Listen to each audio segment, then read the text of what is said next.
వర్గీకరణ రిపోర్ట్ను పెట్టినందుకు ప్రభుత్వాన్ని హృదయపూర్వకంగా అభినందిస్తున్నాం సార్. ఇది చాలా ఏండ్లుగా పెండింగ్లో ఉన్న సమస్య. గతంలో కూడా కేంద్రంలో యూపీఏ ప్రభుత్వం అధికారంలో ఉన్నప్పుడు కూడా ఒక ప్రయత్నం జరిగింది ఉషా మెహ్రా కమిటీ ఆధ్వర్యంలో. మరి మన్మోహన్ సింగ్ గారు ప్రధానమంత్రిగా ఉన్నప్పుడు వేసినప్పుడు కూడా అది సఫలం కాలేదనే విషయాన్ని కూడా ఈ సందర్భంగా సభ దృష్టికి తీసుకొస్తున్నా సార్ అధ్యక్ష. మరి ఈ రికమెండేషన్ చేసేటప్పుడు కూడా కమిషన్లు తమ పరిధిని దాటి రికమెండేషన్ చేయడాన్ని కూడా దయచేసి రిపోర్ట్లో పెట్టినప్పుడు ప్రభుత్వాలు దాన్ని స్పష్టంగా చూడాల్సిన అవసరం బాధ్యత కూడా ఉంది. అసలు క్రీమీ లేయర్ అనే పదం ఎక్కడి నుంచి వచ్చింది అధ్యక్ష? ఎవరు కనిపెట్టినాడు? ఎక్కడైనా రాజ్యాంగంలో క్రీమీ లేయర్ అని ఉందా? రిజర్వేషన్ల మీద రాసినప్పుడు అంబేద్కర్ గారు కానీ మిగతా వాళ్ళు కానీ మెన్షన్ చేసినారా? దయచేసి అటువంటి అంశాలని టోటల్గా డిఫర్ చేయాల్సిన అవసరం ఉన్నది, బాధ్యత కూడా ఉంది. అది బీసీలకు కూడా వర్తించకుండా చేయాల్సిన బాధ్యత కూడా ప్రభుత్వాల మీద ఉంది. సామాజిక వెనుకబాటుతనంతో ఇవన్నీ రిజర్వేషన్లు వస్తాయి తప్ప ఆర్థికపరమైన అంశాల మీద రాలే. ఆర్థికపరమైన అంశాల మీద రిజర్వేషన్లు ఇవ్వకూడదని సుప్రీంకోర్టు ధర్మాసనం తీర్మానం చేసిన తర్వాత కూడా ఇలా ఈడబ్ల్యూఎస్ రిజర్వేషన్లు సిగ్గు విడిచి కేంద్ర ప్రభుత్వం తీసుకొచ్చింది. వాటికి అన్ని పార్టీలు మద్దతు పలికింది. అదే బీదల పట్ల, బీసీ ఎస్సీల పట్ల ఏ రిజర్వేషన్ ఏ కార్యక్రమాలు తెచ్చినా వాటిని భిన్నంగా మాట్లాడడం అనేది మరి అలవాటైందన్న విషయాన్ని ఈ సందర్భంగా నేను మనవి చేస్తున్నా. ఇవాళ మీరు ఏది తీసుకొచ్చినా ఏ రెజల్యూషన్ తెచ్చినా కోరుకునేది ఏంటంటే రేపటి నుంచి ఇంప్లిమెంట్ అవుతుంది. మీరు వర్గీకరణ మీద తెస్తే ఇమీడియట్గా అది ఇంప్లిమెంట్ కావాలి. లేదంటే రేపు 1,00,000 డప్పులు 1000 గొంతుకలు మళ్ళీ మోగి మళ్ళీ మిమ్మల్ని మేలుకొల్పే పరిస్థితి తీసుకురాకూడదు. వాటిని చేస్తే వాళ్ళన్నా కనీసం వాటిని సంబరాలు చేస్తారు, మీకే సంబరాలు చేస్తారు. దయచేసి అటువంటి ఆలోచనలు చేస్తే మంచి. సమాజంలో ఉన్న ఆందోళనని తగ్గించడానికి మీరు ప్రయత్నాలు చేయాలి. ఇవాళ మీరు మొదటి పెట్టిన తీర్మానం కూడా వీఆర్ నాట్ డిఫరింగ్. ఇవాళ మీరు చేసినందుకు అభినందిస్తున్నాం. కానీ ఎట్ ది సేమ్ టైం బీసీలకు ఒక రకమైన ఒక మోటుగా చెప్పాలంటే కట్టబెట్టి కేరింతలు కొట్టమన్నట్టున్నది మమ్మల్ని. ఇవాళ బీసీ సమాజంలో ఏ ఒక్కడు కూడా హ్యాపీగా లేడు.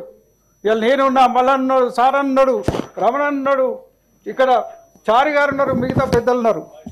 ఏ ఒక్కరు కూడా ఎనీ పార్టీ, మహేష్ కూడా అభినందన ఇలా మీరు మాట్లాడుతున్నారు కానీ పార్టీ కోసం గాంధీ భవన్లో పటాకులు కాల్పించవచ్చు కానీ మరి గ్రామాలలో పటాకులు కాల్పించే పరిస్థితి లేదు. ఇక బీసీలు కూడా ఆందోళనలు ఉన్నారనే విషయాన్ని దయచేసి మీరు అర్థం చేసుకోండి.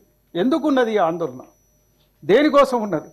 రేపటి నుంచి we're expecting something good for the. మీరు ఖచ్చితంగా ఈ 44 పెట్టినప్పుడు ఇవాళ 42కు తీర్మానం తేవాల్సి ఉండే. మీరు 42% రిజర్వేషన్కి ఇవ్వాలని తీర్మానం తేవాల్సి ఉండే.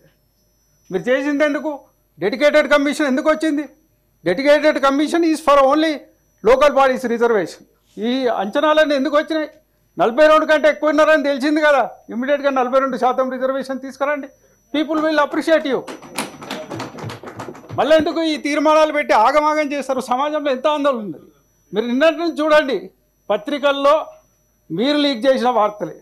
నిన్నటి నుంచి పత్రికల్లో ఏం వార్తలు వస్తున్నాయి, డిబేట్లలో ఏం నడుస్తుంది? ఏ ఒక్క పత్రికన్నా మీకు సానుకూలంగా రాసిందా? ఏ ఒక్క డిబేట్లనన్నా ఒక్కొక్క మేధావన్నా మీకోసం అనుకూలంగా చెప్పిండా? ప్రభుత్వం చేసే ఏ కార్యక్రమైనా ప్రజల్లో బయటికి వెళ్ళాల్సిన అక్కర ఉన్నది, ప్రజల్లో సంబరాలు సృష్టించాల్సిన అక్కర ఉన్నది. కానీ వ్యతిరేకతను తెచ్చుకునే పరిస్థితులలో ఇటువంటి కార్యక్రమాలు ఉండొద్దని నేను ప్రభుత్వానికి మళ్ళొకసారి అప్పీల్ చేస్తున్నాను. పాత చరిత్రను దవ్వుకుంటే చాలా ఉంటుంది సార్. స్వతంత్రం వచ్చిన నాటి నుంచి కులగణనకు ఎవడాడ్డా అంటే కథ చెప్పడానికి బోలెడంత ఉన్నది, మా దగ్గర రికార్డు ఉంది. కానీ అది చెప్పదలుచుకోలేదు ఇప్పుడు. It is not the issue. 1947 independence తర్వాత 51లో కులగణనగా రాకుంటే ఎవరు అడ్డుకున్నారు? ఇవాళ 2011లో కులగణన తీసి సోషల్ ఎకనామిక్ సర్వేగా ఎవరు మార్చిండ్రు? అది ఎందుకు రికార్డులకు రాలేదు? వీటన్నిటి మీద మేము అందరం మాట్లాడి మరి పార్లమెంట్లో కూడా మాట్లాడిన సందర్భాలు ఉన్నాయి. దయచేసి మా అప్పీల్ ఏమిటంటే మీరు చేసే ఏ కార్యక్రమమైనా ఏ వర్గాల ప్రజల కోసం అయితే మీరు చేస్తున్నారో ఆ వర్గాల ప్రజలు హర్షించే విధంగా ఉండాలి. దయచేసి ఇవాళ సభ పెడుతున్నారంటే మేము సంతోషపడ్డాం. మీరు ఏదో రకమైన కంక్లూజన్కి వస్తారేమో అని మళ్ళీ తీసుకొచ్చి ఒక తీర్మానం పెట్టి మాకు సంబరపెట్టి మళ్ళీ మీరు ఒట్టిగా పెట్టి పోతే దీనివల్ల ఉపయోగం ఏంటి సార్? మళ్ళీ రేపు పొద్దున బిల్లో ఆర్డినెన్స్ ఏదో తేవాలి కదా మీరు. మీకు వచ్చే చట్టబద్ధమైన ఇబ్బందులు 50% దాటే ఇబ్బంది మీరు ఆర్డినెన్స్ తెచ్చినా వస్తుంది, బిల్లు తెచ్చినా వస్తుంది. ఇవాళే తెస్తే సంబరపడే వాళ్ళం కదా. ఏమైతే అందరం కలిసి ఫేస్ చేస్తాం కదా. మేము ఎవరం వ్యతిరేకం లేదు. మీరు ఏంటి మీతో పాటు ఆల్ పార్టీ డెలిగేషన్లో మా పార్టీ మీ పార్టీకి సంబంధించిన అందరూ కూడా మీ వెంబడి వస్తారు. మీరు ప్రధానమంత్రి దగ్గర తీసుకుపోతారా, పార్లమెంటుకు తీసుకుపోతారా, ఇంకెవరి దగ్గర తీసుకుపోతారు? సమాజం అంతా ఒక్కటై కలిసి నడవడానికి సిద్ధంగా ఉన్నది ఈ 2 ఇష్యూల మీద. దయచేసి మీరు అర్థం చేసుకోండి. దీని మీద ఎవరో వ్యతిరేకత చేసి ఎవరో చెప్పి మాట్లాడడానికి కాదు. దయచేసి కొన్ని ఇష్యూస్ కామన్ ఇంట్రెస్ట్, ఇది సమాజ హితం కోసం చేసే పనులు ఇవి.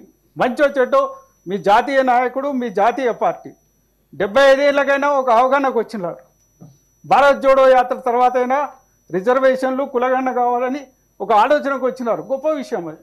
ఇవాళ వస్తున్నారు. మీరు చేయండి సక్సెస్ఫుల్గా. ఒక శాంపిల్ స్టేట్గా తెలంగాణలో చేయండి. మీరు ఖచ్చితమైన ప్రతిపాదనతో వస్తే అన్ని పార్టీలు, అన్ని సంఘాలు మీతో పాటు ప్రధానమంత్రి దగ్గర రమ్మన్నా వస్తారు, ఎక్కడ రమ్మన్నా వస్తారు, ఏడ కొట్లాడమన్నా కొట్లాడతారు. దయచేసి ఆ విధంగా మీరు బిల్లులు పెట్టినా ఏది పెట్టినా ఉండాలని సభాముఖంగా మీకు మనవి చేస్తూ సెలవు తీసుకుంటున్నాను.